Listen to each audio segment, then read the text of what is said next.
MR constructions వాళ్ళు గుంటూరుకు 3 వైపులా 3 మంచి అపార్ట్మెంట్స్ నిర్మిస్తున్నారు. పక్కా వాస్తు, మంచి మెటీరియల్ వాడతారు. మేనేజ్మెంట్ బ్రహ్మాండంగా ఉంటుంది. 24 hours water supply, more over time కి డెలివరీ.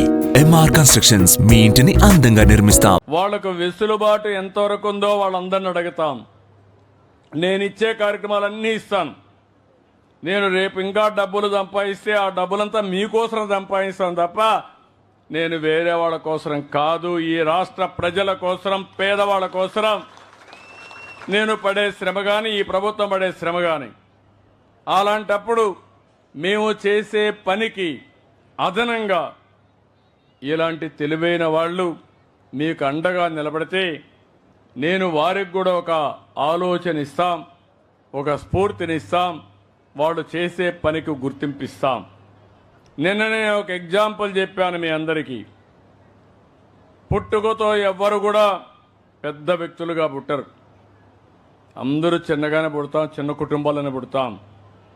ఈరోజు అంబేద్కర్ గారు ఉన్నారు. ఆయన కూడా ఒక షెడ్యూల్ కులంలో పుట్టాడు, 12వ సంతానం. ఆ రోజుట్లో బరోడా కింగ్ ఉండేవాడు.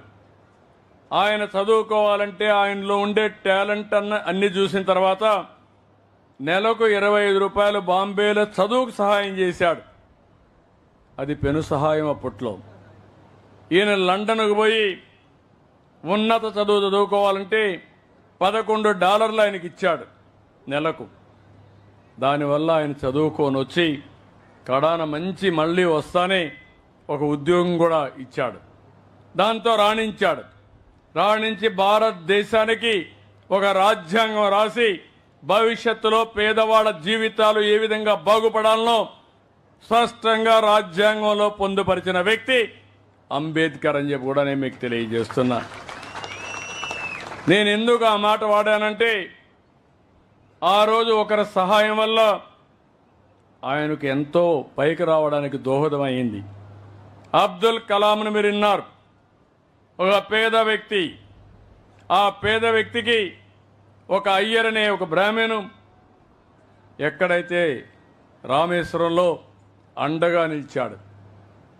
ఆ రోజు బ్రాహ్మణ్స్ అనేవాళ్ళు కింద నుండే వాళ్ళని చూడకపోతే కాదు, ఈయనలో మంచి గుణాలున్నాయి, ఈయన్ని చదివిస్తే పైకి వస్తాడని శిష్యుడిగా చేర్చుకొని చదివించాడు. బ్రహ్మాండంగా దేశానికి గర్వకారణంగా అబ్దుల్ కలాం తయారయ్యే పరిస్థితికి వచ్చారు. ఈరోజు మన ప్రియతమ నాయకుడు ఎన్టీ రామారావు గారు ఉన్నారు. ఆయన మారుమూల క్రమంలోని మనమారిగానే పుట్టి ఒక చరిత్ర సృష్టించాడంటే, ఒక యుగ పురుషుడు అయ్యాడంటే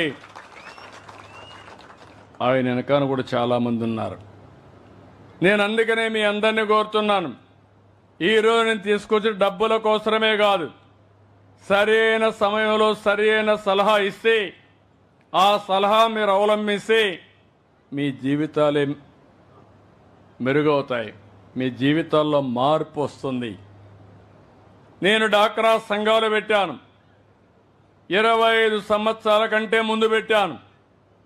ఈరోజు వాళ్ళ దగ్గర ఒక 35,000 కోట్ల రూపాయలు పొదుపు ఉంది.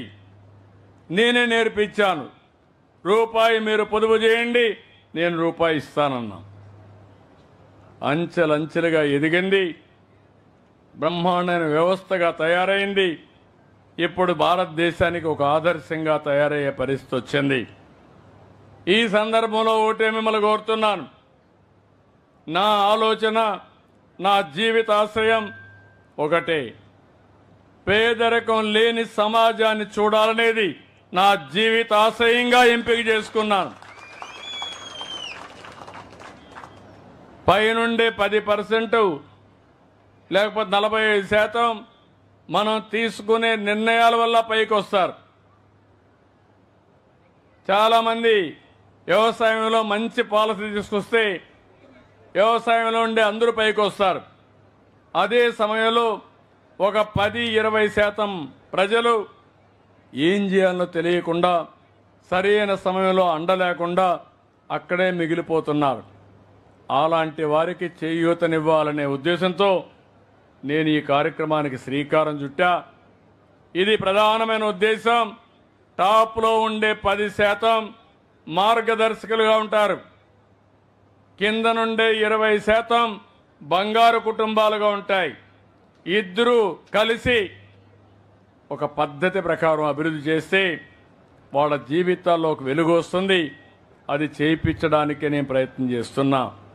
ఈరోజు ఏం చేస్తారో వాళ్ళు చెప్తారు, ఏం కావాలన్నా బంగారు కుటుంబాలు చెప్తాయి. ఒకే రోజు పరిష్కారం కావు. ఈ విషయం గుర్తుపెట్టుకోవాలి. మీకు ఆరోగ్యం బాగాలేకపోతే డాక్టర్ దగ్గరికి పోతే ఒకే రోజు పరిష్కారం కాదు. చిన్న సమస్య అయితే తలకాయ నొప్పి ఉంటే ఏదో మందులు ఇచ్చి పంపిస్తే తలనొప్పి పోతుంది.